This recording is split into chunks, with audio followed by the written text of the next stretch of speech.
Alright guys, how's it going? Welcome back. Well, the sun's shining here in the Peak District. I'm in a Porsche Boxster, which I'm about to review. So today should be a good day, shouldn't it?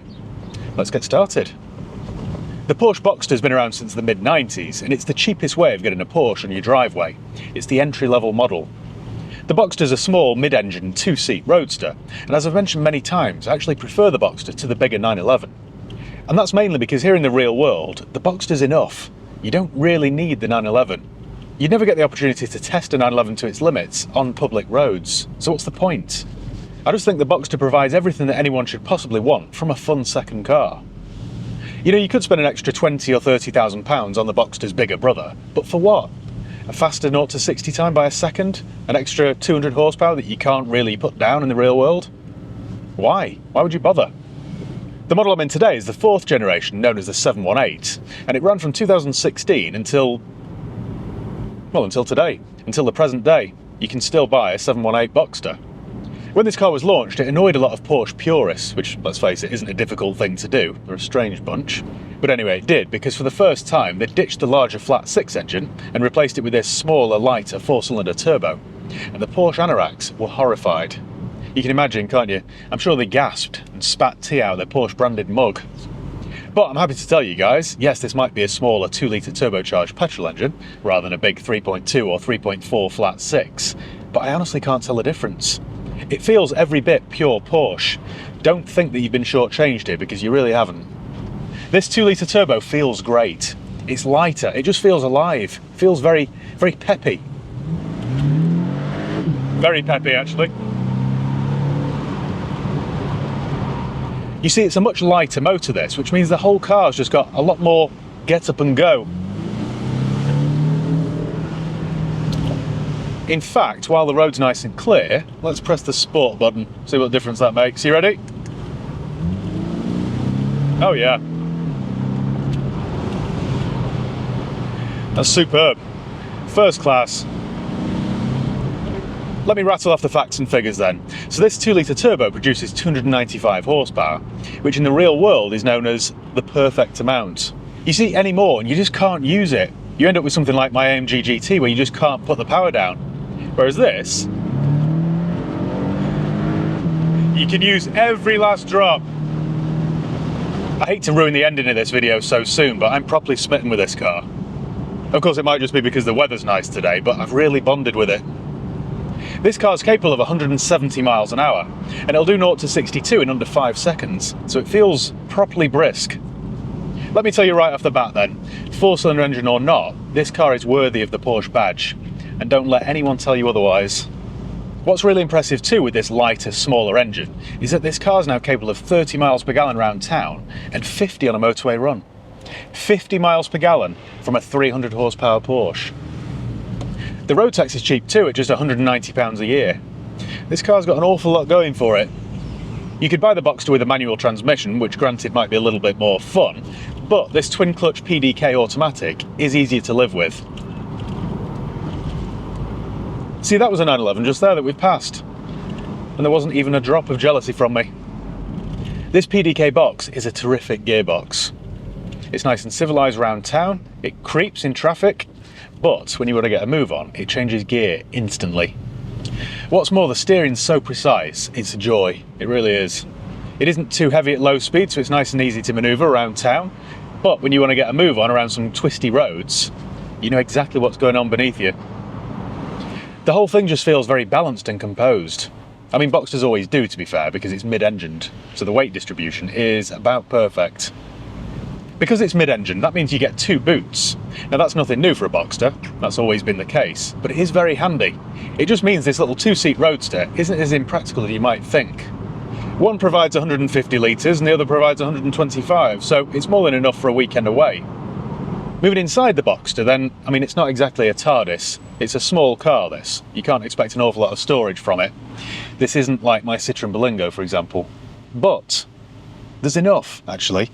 You get some door pockets, you get a decent sized glove compartment, you get 2 cup holders, which are neatly hidden away behind this little door.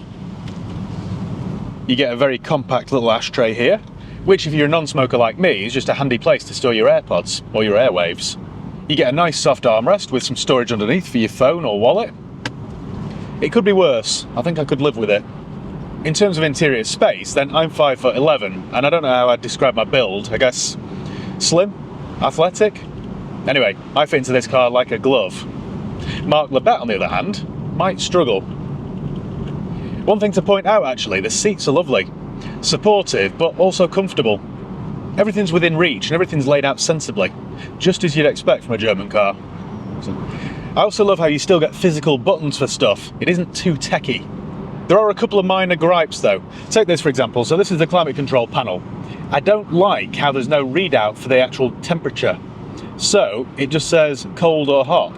It doesn't tell you, 20 degrees or 26. You just got to figure it out for yourself.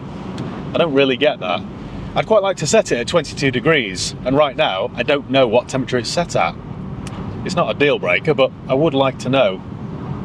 The touchscreen infotainment system's pretty good though. It's nice and quick to respond, and the display's pretty good. I also like how it separates DAB from FM. Now all burst my eardrums there.